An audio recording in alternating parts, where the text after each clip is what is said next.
जय Hind. Hello everyone. आज की क्लास में आपका स्वागत है। आज की क्लास के अंदर अपन केमिकल काइनेटिक्स के पार्ट फिफ्थ की बात करेंगे। तो लास्ट लेक्चर में मैंने आपको कई सारी चीज़ें बता चुका था कि ऑर्डर क्या होता है, ऑर्डर ऑफ रिएक्शन अपन कैसे कैलकुलेट करते हैं, उसके न्यूमेरिकल्स की अपन ने बात करी थी कि किस तरीके से अपन न्यूमेरिकल के लिए अप्रोच अपन लगाने वाले हैं, टेबल वाले क्वेश्चन अपन ने देखे थे। तो आज की क्लास के अंदर अपन क्या देखने वाले हैं, मोलिकुलरिटी क्या होता है और एलिमेंट्री रिएक्शन क्या होती है, कॉम्प्लेक्स रिएक्शंस क्या होती है, ठीक है, ऑर्डर ऑफ मोलिकुलरिटी के में डिफरेंस क्या क्या होता है, क्या क्या किस तरीके से अपन पॉइंट्स बता सकते हैं दोनों के बारे में। ठीक है, एक तो अपन ये बात करेंगे, देन उसके बाद अपन कुछ न्यूमेरिकल्स की बात करने वाले हैं। ठीक है, तो सबसे पहले आपको जैसे दिख रहा होगा कि मैंने लिखा है यहाँ पे मोलिकुलरिटी।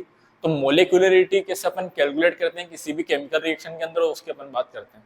ठीक है, तो क्या कैसे डिफाइन करेंगे अंदर इसके अपन मोलिकुलरिटी को, कि जितने हमारे पास नंबर ऑफ रिएक्टिंग स्पीसीज होगी किसी भी रिएक्शन के अंदर, क्या बोला मैंने, नंबर ऑफ रिएक्टिंग स्पीसीज, चाहे वो एटम्स हो, चाहे फिर वो मोलिक्यूल हो या फिर आयन हो, तो वही हमारे पास क्या बन जाता है, उस रिएक्शन का मोलिकुलरिटी बन जाता है। ठीक है, तो अब मुझे एक बात बताओ कि अगर मोलिकुलरिटी की अगर मैं बात कर रहा हूँ, तो मोलिकुलरिटी होने के लिए मतलब किसी भी रिएक्शन को कंप्लीट होने के लिए उसका कुछ ना कुछ मोलिकुलरिटी तो होना ही चाहिए। अब मैं आपसे अगर पूछूं कि क्या किसी भी रिएक्शन का मोलिकुलरिटी जीरो हो सकता है क्या, तो आपका जवाब होगा नहीं।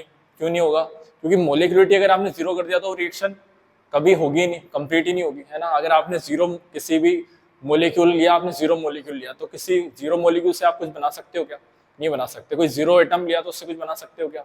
नहीं बना सकते। तो हमारे पास मोलिकुलरिटी क्या नहीं हो सकती, जीरो नहीं हो सकती। इसके अलावा अपन बात करें कि मोलिकुलरिटी क्या नेगेटिव हो सकती है क्या? कभी आपने रिएक्शन देखा है कि इसका -5 मोलिक्यूल इसके +2 मोलिक्यूल के साथ रिएक्शन कर रहा है और कुछ बना रहा है, प्रोडक्ट बना रहा है? तो अपन ने कभी ऐसा नहीं देखा होगा। तो मतलब जीरो भी नहीं हो सकता, नेगेटिव भी नहीं हो सकता और फ्रैक्शनल भी नहीं हो सकता। तो मोलिकुलरिटी जो होती है ना, वो क्या होता है, इसको अपन देख लेते हैं। It is defined as the total number of reacting species, atom हो सकता है, मोलिक्यूल हो सकता है और आयंस हो सकता है, पार्टिसिपेटिंग इन एलिमेंट्री रिएक्शन। अब किसी भी एलिमेंट्री रिएक्शन के अंदर एटम, मोलिक्यूल्स, आयंस जितने पार्टिसिपेट करता है वही क्या हो जाते हैं, उसके मोलिकुलरिटी हो जाता है। अब यहाँ पे लिखा है मैंने एलिमेंट्री रिएक्शन।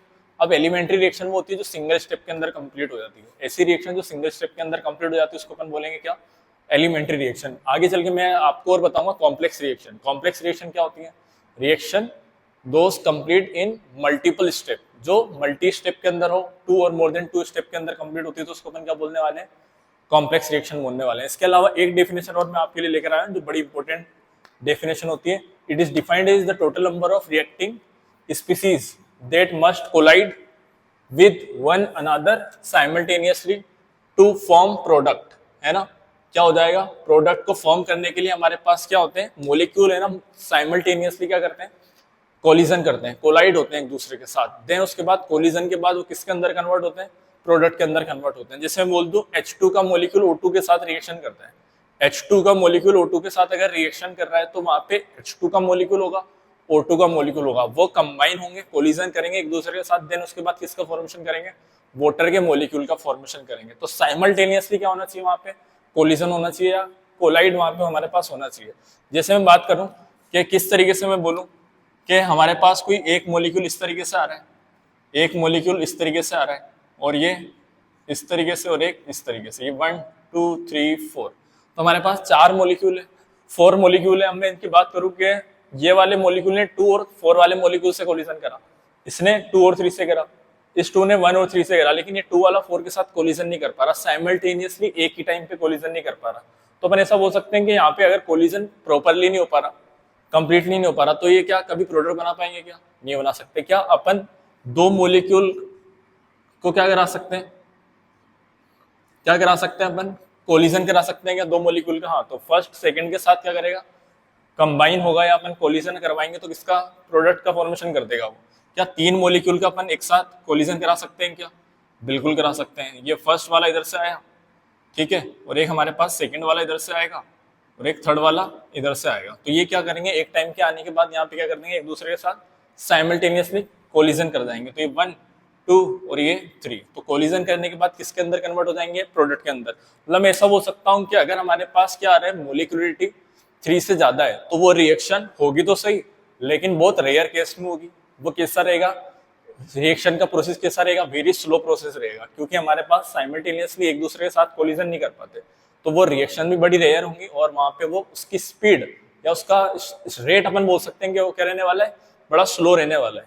ठीक है, तो अपन ऐसा बोल सकते हैं कि हमारे पास मोलिकुलरिटी जो होती है वो क्या होता है, थ्योरेटिकल कॉन्सेप्ट होता है जिसको अपन देख के बता सकते हैं कि इसका मोलिकुलरिटी क्या होगा। जैसे मैं यहाँ पे रिएक्शन लिख दूं, क्या रिएक्शन लिख दूं मैं एग्जाम्पल की फॉर्म में।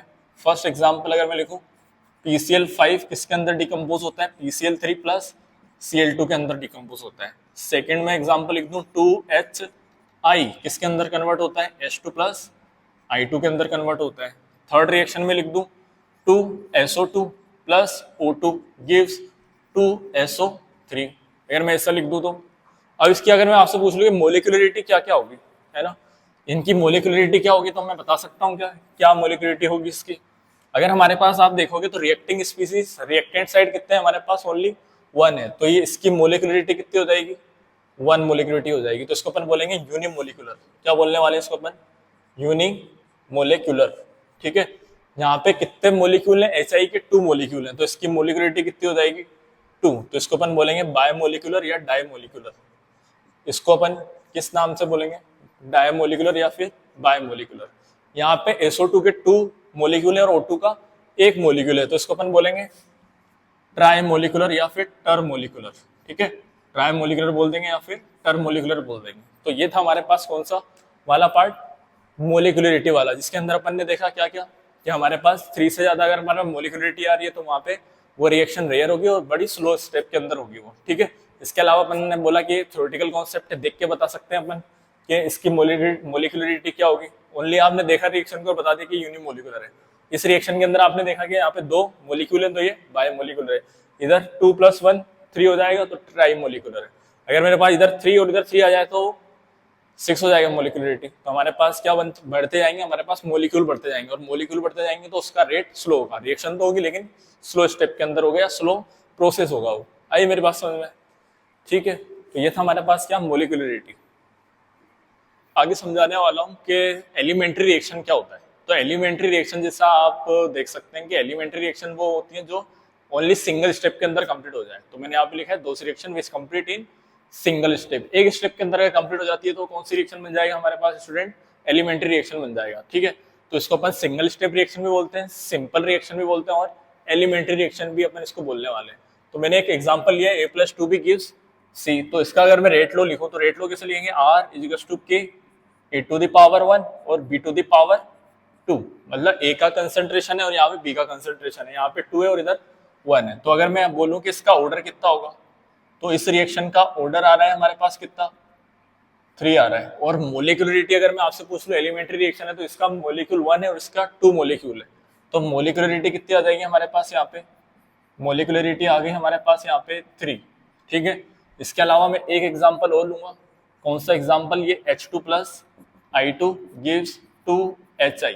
और ये भी हमारे पास रिएक्शन कौन सी है, एलिमेंट्री रिएक्शन है। वो आपको लिख के देगा हमेशा रिएक्शन के अंदर कि वो एलिमेंट्री रिएक्शन है या फिर कॉम्प्लेक्स रिएक्शन है। इसके लिए रेट लो अपन कैसे लिखेंगे, R = K H2 और यहाँ पे I2, दोनों की पावर 1 आ रहा है तो अपन ऑर्डर क्या लिखेंगे यहाँ पे, 1 + 1 2, क्योंकि अपन ने ऑर्डर की डेफिनेशन क्या लिखी थी, it is the sum of stoichiometric coefficient of किसका, रिएक्टेंट का, है ना। तो पावर हमारे पास जो कंसंट्रेशन आती है उसका अपन पावर देख लेते हैं तो वही क्या बन जाता है, इसका ऑर्डर बन जाता है। और मोलिकुलरिटी कितनी हो जाएगी, क्योंकि मोलिकुलरिटी हमारे पास क्या था, नंबर ऑफ रिएक्टिंग स्पीसीज। तो इधर भी इसका 1 मोलिक्यूल, इसका भी 1 मोलिक्यूल, तो ऑर्डर कितना हो जाएगा, 2, और मोलिकुलरिटी भी कितना हो जाएगा, 2 हो जाएगा। मतलब मैं यहाँ से ऐसा लिख सकता हूँ कि एलिमेंट्री रिएक्शन के लिए ऑर्डर इज ऑलवेज किसके इक्वल होता है, मोलिकुलरिटी के इक्वल होता है। ठीक है, तो मोलिकुलरिटी के अगर इक्वल हो जाएगा हमारे पास ऑर्डर, तो अपन जो ऑर्डर बताएंगे वही मोलिकुलरिटी हो जाएगा। ठीक है, अपन ये समझ सकते हैं। तो और क्या क्या पॉइंट बता सकता हूँ मैं, order is always equal to molecularity, order. अच्छा, अगर हमारे पास 0 ऑर्डर रिएक्शन है तो उसकी मोलिकुलरिटी अपन डिफाइन नहीं कर सकते, है ना। अगर 0 ऑर्डर रिएक्शन होगी तो उसकी मोलिकुलरिटी कितनी हो जाएगी, 0 हो जाएगी। अगर 0 हो गया तो फिर हमारे पास रिएक्शन कंप्लीट ही नहीं हो सकती, कभी कंप्लीशन ही नहीं हो पाएगा। ठीक है, इसके अलावा फ्रैक्शनल हमारे पास अगर ऑर्डर आ रहा है तो उसकी मोलिकुलरिटी भी अपन बता नहीं सकते। ऐसा बोल सकते हैं कि वो रिएक्शन के बारे में आप बात ही नहीं कर सकते, वो रिएक्शन कभी एलिमेंट्री होगी या नहीं होगी। ठीक है, तो ये था हमारे पास कौन सा पॉइंट, एलिमेंट्री रिएक्शन का पॉइंट। अब अपन पढ़ने वाले हैं कॉम्प्लेक्स रिएक्शन की। कॉम्प्लेक्स रिएक्शन क्या होती है, और कॉम्प्लेक्स रिएक्शन के बारे में मैंने आपको अभी कुछ देर पहले बताया। कॉम्प्लेक्स रिएक्शन वो होती है जो मल्टी स्टेप के अंदर कंप्लीट हो, इनके अंदर मोर देन 2 और मोर देन 2 स्टेप हो, तो उसको अपन क्या बोलेंगे, कॉम्प्लेक्स रिएक्शन बोलेंगे। Those reaction which completes in multi step और in more than one elementary reaction, जिसके अंदर कई सारी एलिमेंट्री रिएक्शन आ जाए तो वही हमारे पास कौन सी रिएक्शन बन जाएगी, कॉम्प्लेक्स रिएक्शन बन जाएगा। For complex reaction each step of mechanism is elementary step. Complex reaction के अंदर आपको 2 या 2 से भी ज्यादा स्टेप को मिल सकते हैं, ठीक है। तो उसका हर स्टेप क्या बनता है, एक एलिमेंट्री स्टेप बनता है। उसके बाद लिखा है for complex reaction molecularity each step of the mechanism defined separately. Her step के लिए पर हमारे पास क्या होता है, मोलिकुलरिटी अलग अलग होता है। And overall molecularity of complex reaction is meaningless. मतलब अगर आपसे ओवरऑल क्या पूछ ले, मोलिकुलरिटी पूछ ले कॉम्प्लेक्स रिएक्शन का, तो अपन क्या बोलेंगे, मीनिंगलेस बोलेंगे। अगर वहां पे मीनिंगलेस ऑप्शन है तो, अगर हमारे पास मीनिंगलेस ऑप्शन नहीं है तो हमारे पास अपन इसका मोलिकुलरिटी कैसे डिफाइन करेंगे, जो इसका स्लोवेस्ट स्टेप होगा, स्लो स्टेप से अपन क्या बता देंगे, उसका मोलिकुलरिटी बता देंगे, ठीक है। तो मैं यहाँ पे एक एग्जांपल की हेल्प से आपको बताता हूँ किस तरीके से हमारे पास एक एग्जांपल ले सकते हैं अपन। यहाँ पे एग्जांपल में ले लेता हूँ H2O2 किसके अंदर डिकम्पोज होता है, 2H2O2, 2H2O प्लस O2 के अंदर क्या होता है, ये डिकम्पोज होता है ना।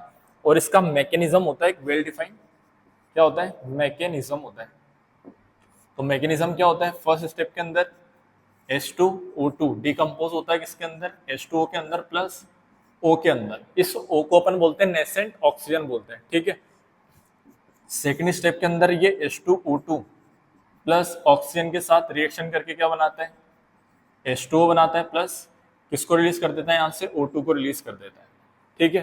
तो हमारे पास क्या होता है, ये जो ऑक्सीजन होता है ना, इसको बोलते हैं नेसेंट ऑक्सीजन। और ये ऑक्सीजन किसका वर्क करता है, यहाँ पे किसकी तरह बिहेव करता है, नेसेंट ऑक्सीजन की तरह। और इंटरमीडिएट इसको अपन बोलते हैं। इंटरमीडिएट होता है जो किसी भी रिएक्शन के अंदर क्या हो, बने और उस रिएक्शन के अंदर ही क्या हो जाए, फिनिश हो जाए। जो फॉर्म भी हो किसी भी केमिकल रिएक्शन के अंदर और उसी केमिकल रिएक्शन के अंदर क्या हो जाए, फिनिश भी हो जाए। यहाँ पे आपको कोई इंटरमीडिएट नहीं दिख रहा होगा ऑक्सीजन, लेकिन यहाँ पे आपको मैकेनिज्म के अंदर क्या दिख रहा होगा, इसका इंटरमीडिएट दिख रहा होगा। इसको बोलते हैं अपन नेसेंट ऑक्सीजन बोलते हैं, ठीक है।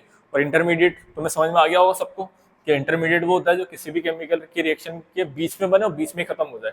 अगर मैं आपसे बोल दूं कि इसका रेट लो लिखना है, और ये हमारे पास स्टेप इसका कौन सा है, स्लो स्टेप है, और ये इसका स्टेप कौन सा है, फास्ट स्टेप है। तो स्लो स्टेप से अपन हमेशा क्या लिखते हैं, रेट लो लिखते हैं। तो रेट लो किसे लिखेंगे अपन, स्लो स्टेप से R=K और यहाँ पे H2O2, इस तरीके से अपन इसका रेट लो लिख देंगे स्लो स्टेप से।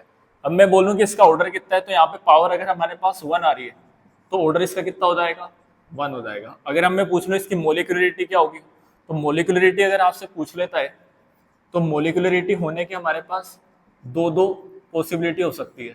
या तो आपको क्वेश्चन के अंदर जो ऑप्शन होंगे वो तो या तो ऐसा मिलेगा कि मोलिकुलरिटी 0 है, सेकंड आपको मिलेगा 1, थर्ड मिलेगा आपको 2 और फोर्थ मिलेगा आपको मीनिंगलेस, है ना। क्या मिलेगा, मीनिंगलेस। इधर आपको ऑप्शन दे देगा अगर वो 0, फिर 1, फिर इधर 2 और इधर लिख देगा आपको 3, ऐसा मोलिकुलरिटी लिख के दे देगा। तो ये है सेट 1 और ये है सेट 2। तो अगर क्वेश्चन के अंदर लिखा हुआ है मीनिंगलेस तो अपन क्या जाएंगे, मीनिंगलेस के साथ जाएंगे। अगर अपन को ऑप्शन में लिखा हुआ है क्या 0, 1, 2, 3, तो अपन के पास जो ऑर्डर होता है ना वो इसके इक्वल क्या हो जाता है, मोलिकुलरिटी हो जाता है। अगर हमारे पास ऑर्डर किसका कितना आ रहा है, 1 आ रहा है, तो इसका भी मोलिकुलरिटी भी कितना आ जाएगा, 1 आ जाएगा। तो ऑर्डर मोलिकुलरिटी के इक्वल हो जाता है जब हमारे पास वो क्या हो, ऑप्शन के अंदर मीनिंगलेस जैसा वर्ड आपको नहीं दिख रहा हो, ठीक है। तो यहाँ पे मीनिंगलेस लिखा हुआ था तो मीनिंगलेस हो जाएगा, यहाँ पे ऑर्डर 1 था तो मोलिकुलरिटी 1 के इक्वल हो जाएगा। तो ये था हमारे पास एक बड़ा इजी सा और बेसिक सा एग्जाम्पल, जिसकी हेल्प से अपन क्या बता सकते हैं, इस रिएक्शन के बारे में ऑर्डर बता सकते हैं और मोलिकुलरिटी बता सकते हैं। और आपसे कोई पूछ ले कि इसका इंटरमीडिएट कौन है, तो इंटरमीडिएट आप क्या लिख दोगे वहां, इंटरमीडिएट कौन बन जाएगा, यहाँ ऑक्सीजन बन जाएगा। क्या बन जाएगा, नेसेंट ऑक्सीजन हमारे पास क्या बन जाएगा, इसका इंटरमीडिएट बन जाएगा। एक एग्जांपल मैंने आपके सामने वो लिखा हुआ है, 2N2O5 gives 4NO2 plus O2। ये कॉम्प्लेक्स रिएक्शन है क्योंकि इसके अंदर आपको मैग्नीशियम लिखा हुआ मिलेगा। एलिमेंट्री रिएक्शन के अंदर आपको वहां पे कोई मैकेनिज्म नहीं लिखा होगा, वो 1 सिंगल स्टेप के अंदर रिएक्शन होगी। यहाँ पे 2 स्टेप के अंदर रिएक्शन कंप्लीट हो रही है। तो वापस हम इसका क्या लिखेंगे, रेट लो लिखेंगे। और रेट लो किसकी हेल्प से लिखते हैं अपन, स्लो स्टेप की हेल्प से। तो R=K N2O5, ये इसका क्या हो जाएगा, रेट लो हो जाएगा। तो जैसे आपने रेट लो लिखा तो इसका ऑर्डर कितना हो गया, हमारे पास 1 हो गया, ठीक है। अगर मैं आपसे बोल दूं कि अभी मोलिकुलरिटी में अगर मैं आपसे पूछ रहा हूँ, क्या पूछ रहा हूँ, मोलिकुलरिटी, तो मोलिकुलरिटी अपन क्या लिखेंगे, अभी यहाँ पे मीनिंगलेस लिखेंगे, है ना। क्योंकि मीनिंगलेस क्यों लिख रहे हैं अपन यहाँ पे, क्योंकि हमारे पास ये रिएक्शन 2 स्टेप के अंदर कंप्लीट हो रही है, ठीक है। तो मीनिंगलेस लिख देंगे, अगर नहीं लिखा होगा मीनिंगलेस तो अपन वहाँ पे 1 लिख देंगे। इसके अलावा मैं यहाँ पे बोल दूं कि इंटरमीडिएट कौन होगा इस रिएक्शन के अंदर, इंटरमीडिएट जो किसी भी रिएक्शन के मिड में बन रहा है और मिड में खत्म हो रहा है, तो ये हमारे पास 2 स्टेप में लिखा हुआ है। तो अपन को यहाँ पे दिख रहा है कि NO3 भी इधर आ रहा है और NO3 इधर भी आ रहा है, तो प्रोडक्ट साइड आ रहा है इसमें और इसमें रिएक्टेंट साइड आ रहा है। तो ये यहीं पे बना और एक पे खत्म हो गया और इस केमिकल रिएक्शन के अंदर हमें नहीं दिख रहा, तो ये क्या बन जाएगा, इंटरमीडिएट बन जाएगा, ठीक है। स्लो स्टेप से अपन ने क्या लिखा था, इसका रेट लिखा था। इसके अलावा मैंने ना 2 पॉइंट लिखे हुए, बड़े इंपॉर्टेंट पॉइंट है वो, क्या, for complex reaction rate of reaction is controlled by its slowest step known as rate determining step. काफी बड़ा इंपॉर्टेंट पॉइंट होता है जिसके अंदर मैंने लिखा है कि रेट डिटरमाइनिंग स्टेप किसी भी रिएक्शन के अंदर कौन होता है, स्लो स्टेप होता है। कौन होता है उसका, स्लोवेस्ट स्टेप जो होता है वो रेट डिटरमाइनिंग स्टेप होता है। Rate law expression for complex reaction depends on concentration of reactant of slow step. Slow step of इसका concentration of reactant of slow step के ऊपर डिपेंड करता है, which must be free from intermediate. Intermediate से वो क्या होना चाहिए, फ्री होना चाहिए उसके अंदर, है ना। कि इंटरमीडिएट अगर आ रहा होगा तो अपन उसको क्या करेंगे, वहां से हटाएंगे, रिप्लेस करेंगे। हमारे पास अभी यहाँ पे इंटरमीडिएट नहीं आ रहा था तो हमें हटाने की जरूरत ही नहीं हुई थी। लेकिन अगर मैं अब टाइप 2 की बात करूंगा तो टाइप 2 के अंदर क्या होगा, एक इंटरमीडिएट आएगा, यहाँ इंटरमीडिएट आएगा तो अपन क्या करेंगे, उसको वहां से हटाएंगे, रिप्लेस करेंगे और कोई वहां पे दूसरा कंसंट्रेशन वाला क्या आ जाएगा, कोई भी रिएक्टेंट आ जाएगा, है ना, जो अपन लेने वाले हैं उस रिएक्शन के अंदर, ठीक है। न्यू टाइप का बनाते हैं कि टाइप 2 के क्वेश्चन अपन से कैसे अराइज हो सकते हैं। यहाँ पे 2O3 गिव्स 3O2। ओजोन जो होता है क्या बना रहा है हमारे पास, ऑक्सीजन गैस बना रहा होगा। तो O3 मैकेनिज्म लिखा हुआ है इसका, मैकेनिज्म का ये स्टेप 1 है और ये स्टेप 2 है, ठीक है। O3 किस में आ रहा है, O2 प्लस O में, और ये स्टेप किस है, फास्ट है, और ये रिएक्शन किसके ऊपर है, इक्विलिब्रियम पर है। सेकंड स्टेप लिखा है O3 प्लस ऑक्सीजन के साथ रिएक्शन करके क्या बनाता है, 2O2 बनाता है, नेसेंट ऑक्सीजन के साथ रिएक्शन करता है। तो जब ऐसे क्वेश्चंस आते हैं तो अपन क्या अप्रोच लगाएंगे, देखते हैं उसको। तो ये सोल्यूशन मैं यहाँ पे कर रहा हूँ इसका। अपन को क्या लिखना है, रेट लो लिखना है। और अभी मैंने आपको बताया कि जो स्लो स्टेप होता है ना, उसका क्या होता है, रेट डिटरमाइनिंग स्टेप होता है। रेट किससे डिफाइन करेंगे अपन, स्लो स्टेप से। तो स्लो स्टेप कौन सा रहा, ये रहा। तो क्या लिखूंगा मैं, के O3 और ये O, और O जो है यहाँ पे क्या है, इंटरमीडिएट है, और इंटरमीडिएट है तो अभी मैंने लिखा है वो क्या होना चाहिए हमारे पास, रेट लो। रेट लो या रेट ऑफ रिएक्शन क्या होना चाहिए, इंटरमीडिएट से फ्री होना चाहिए, must be free from intermediate. तो ये ऑक्सीजन नेसेंट ऑक्सीजन है और ये हमारे पास किसकी तरह काम कर रहा है, इंटरमीडिएट। तो इंटरमीडिएट को अपन को हटाना है, तो ये तो इक्वेशन नंबर 1 बन जाएगा, सही है। तो इक्वेशन नंबर 1 अपन ने बनाई। तो अब अपन क्या करते हैं, जो भी हमारे पास फास्ट स्टेप होता है या फिर हमारे पास इक्विलिब्रियम वाला स्टेप होता है, उससे अपन क्या करेंगे, इसको यहाँ से रिप्लेस करेंगे, इसको हटाएंगे यहाँ से। तो मेरे को बताना, अपन ने चैप्टर जो पढ़ा था केमिकल इक्विलिब्रियम, तो वहां पे अपन rate for forward direction define करी थी मैंने और rate for backward direction define करी थी। तो अब मैं क्या लिखूंगा यहाँ पे, अगर मैं इस साइड से अगर इसके लिए क्या लिख रहा हूँ, फॉरवर्ड डायरेक्शन के लिए रेट लिख रहा हूँ, तो कैसे लिखूंगा, R F equals to equilibrium constant K1 बन जाएगा फॉरवर्ड डायरेक्शन के लिए, और यहाँ पे क्या लिख दूंगा मैं, O3 लिख दूंगा और इसको इक्वेशन नंबर 2 बना दूंगा, सही है। इधर से अगर मैं रिएक्शन को देखूंगा तो बैकवर्ड डायरेक्शन में अगर अपन जा रहे हैं तो रेट कांस्टेंट आ रहा है K2 और क्या कंसंट्रेशन O2 का और O का लिख देंगे यहाँ पे। और किसकी हेल्प से लिखते हैं अपन, ये लॉ ऑफ मास एक्शन की हेल्प से लिखते हैं, लोमा की हेल्प से लिखते हैं इसको अपन, ठीक है। और क्या बन जाएगा, ये O2 और ये O। अब ये इक्वेशन नंबर 3। तो केमिकल इक्विलिब्रियम के अंदर अपन ने देखा था कि जब हमारे पास इक्विलिब्रियम आता है किसी भी केमिकल रिएक्शन के अंदर, तो हमारे पास रेट ऑफ फॉरवर्ड डायरेक्शन किसके इक्वल हो जाता है, रेट ऑफ बैकवर्ड डायरेक्शन के इक्वल हो जाता है। तो इसको क्या कर दूंगा मैं, इक्वल कर दूंगा, R F equals to R B के इक्वल हो जाएगा। तो क्या लिखूं मैं इसको, K1 और ये O3 equals to K2 O2 और ये O। लेकिन हमें यहाँ से वैल्यू किसकी चाहिए, इस ऑक्सीजन की चाहिए, ऑक्सीजन के कंसंट्रेशन की। तो यहाँ से अपन किसकी वैल्यू फाइंड करेंगे, O की वैल्यू फाइंड करेंगे। तो फाइंड कैसे कर लेंगे, यहाँ से K1 बाय K2, ठीक है। और ये क्या बन जाएगा, O3। अच्छा ये O2 नीचे जाएगा डिनोमिनेटर में, तो इसको मैं ऊपर ले जाता हूँ, तो क्या लिख दूँ, O2 की पावर -1 और इसकी पावर 1, ठीक है। तो O की वैल्यू क्या आ गई, K1 K2 O3 की पावर 1 O2 की पावर -1। अब इसको इक्वेशन नंबर 4 देके अपन क्या कर देंगे, इक्वेशन बाय इक्वेशन 1 एंड 4। तो इसकी वैल्यू कहाँ पे पुट कर देता हूँ मैं, ऊपर फर्स्ट इक्वेशन के अंदर। तो R इक्वल्स टू K, फिर O3 को मैं लिख देता हूँ क्या, O3 लिख देते हैं। फिर यहाँ पे क्या लिख दूंगा मैं, K1 बाय K2, यहाँ लिखूंगा मैं O3 और O2 की पावर -1। अच्छा ये O3 क्या बन जाएगा, O3 की पावर 2। अच्छा K1 बाई K2 भी कांस्टेंट और K भी क्या है, कांस्टेंट है, तो इसको मैं कांस्टेंट को हटा के एक न्यू कांस्टेंट बना देता हूँ, इसको बोल दूंगा मैं K डैश। O3 की पावर बन जाएगा यहाँ पे हमारे पास 2 और O2 की पावर बन जाएगी हमारे पास -1। तो ये है इसका रेट लो एक्सप्रेशन। और मैं बोल दूं कि ओवरऑल ऑर्डर ऑफ रिएक्शन क्या है, ओवरऑल ऑर्डर ऑफ रिएक्शन हमारे पास क्या बन जाएगा, 1 बन जाएगा। और O3 के रेस्पेक्ट में हमारे पास कितना बन जाएगा, O3 के रेस्पेक्ट में 2 और O2 के रेस्पेक्ट में -1 बन जाएगा। ठीक है, लेकिन इस क्वेश्चन को अपन इतना लॉन्ग मेथड से नहीं करने वाले हैं, इसको अपन सिंपल मेथड से करेंगे। रेट लो अपन को लिखना आ चुका है, स्लो स्टेप से अपन रेट लो लिखेंगे।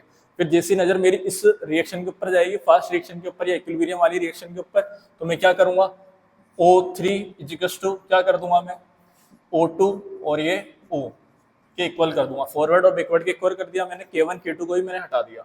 ठीक है, क्योंकि आगे चल के अपन को हटाना ही है अपन को। यहाँ से किसकी वैल्यू निकालो, O की वैल्यू निकालो, तो O3 और ये O2 इधर चला जाएगा और ऊपर लेकर आएंगे तो इसको क्या बन जाएगा, -1। अब इस O की वैल्यू यहाँ पे अपन पुट कर देते हैं, तो R equals to K dash मान लेते हैं, क्योंकि यहाँ पे K1 K2 भी रहा होगा, तो O3 उधर भी था इधर भी आ गया, तो ये 2 बन जाएगा और O2 की पावर -1। तो ये हमारे पास क्या आ जाएगा, इसका रेट लो आ जाएगा। ओनली एंड ओनली 3 स्टेप के अंदर अपन इस क्वेश्चन को सोल्व कर सकते हैं। इस लॉन्ग मेथड को भी आपको आना चाहिए, है ना, इसको भी अपन देख सकते हैं किस तरीके से पूरा स्टेप बाय स्टेप अपन इसको सोल्व कर सकते हैं और सीधा 3 स्टेप के अंदर भी आंसर बता सकते हैं।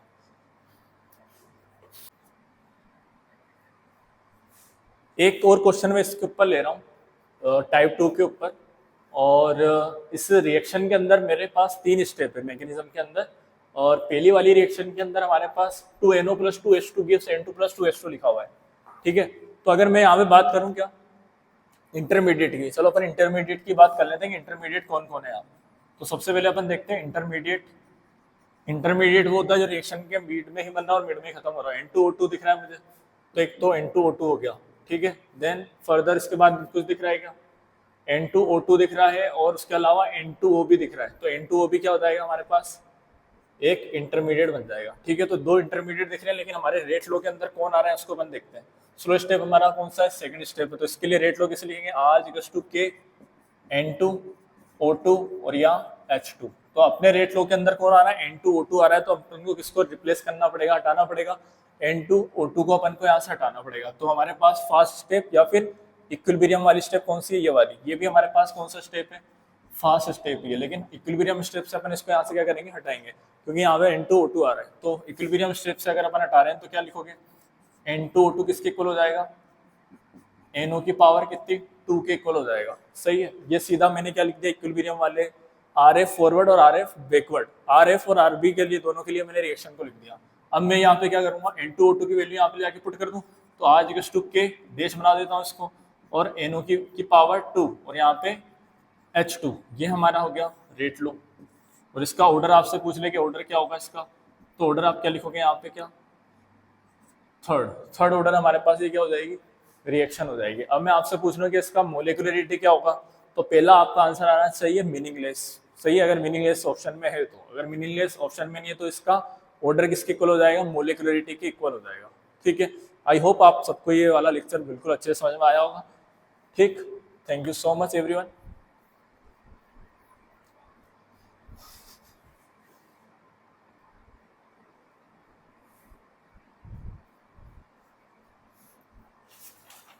अब मैंने यहाँ पे लिखा हुआ है ऑर्डर और मोलिकुलरिटी की मिड में डिफरेंस। तो ऑर्डर और मोलिकुलरिटी मिड में डिफरेंस आप खुद भी बता सकते हैं। ऑर्डर क्या होता है, it is the sum of power of the concentration terms in rate law expression. Rate law expression के अंदर जो पावर का क्या होता है, सम होता है कंसंट्रेशन की, उसको अपन क्या बोलेंगे, ऑर्डर बोलेंगे। मोलिकुलरिटी अपन किसको बोलेंगे, नंबर ऑफ रिएक्टिंग स्पीसीज, जो भी अपन ने थोड़ी देर पहले उसकी डेफिनेशन लिखी, तो डेफिनेशन के मिड में अपन डिफरेंस बता सकते हैं। It is the experimental concept. हमारे पास जो ऑर्डर होता है ना, वो एक एक्सपेरिमेंटल कॉन्सेप्ट होता है, आप देख के नहीं बता सकते कि इसका कौन से ये एक्सपेरिमेंटल या थ्योरेटिकल है। लेकिन मोलिकुलरिटी को अपन बता सकते हैं कि ये क्या होता है, थ्योरेटिकली बता सकते हैं कि ये इसकी वैल्यू 1 आ रही है, 2 आ रही है, 3 आ रही है या 4 आ रही है। बस कंडीशन क्या होनी चाहिए यहाँ पे, ये एलिमेंट्री स्टेप होना चाहिए। उसके अलावा मैंने यहाँ पे लिख रहा है कि order can be 0, negative, positive और फ्रैक्शनल हो सकता है। लेकिन हमारे पास जो मोलिकुलरिटी होती है वो क्या होती है, ऑलवेज अ पॉजिटिव इंटीजर होता है। किस तरीके से अपन बता सकते हैं, given by the exponents in the rate law. Rate law के अंदर हमारे पास जो एक्सप्रेशन होता है उसको अपन क्या कर देते हैं, उससे ऑर्डर को आइडेंटिफाई कर सकते हैं। Describe the number of molecules involved in elementary step elementary step के अंदर टोटल नंबर ऑफ मोलिक्यूल्स कितने कंबाइन हो रहे हैं, आयंस कितने कंबाइन हो रहे हैं और एटम्स कितने कंबाइन हो रहे हैं, उससे अपन क्या बता देंगे, उसका मोलिकुलरिटी बता सकते हैं।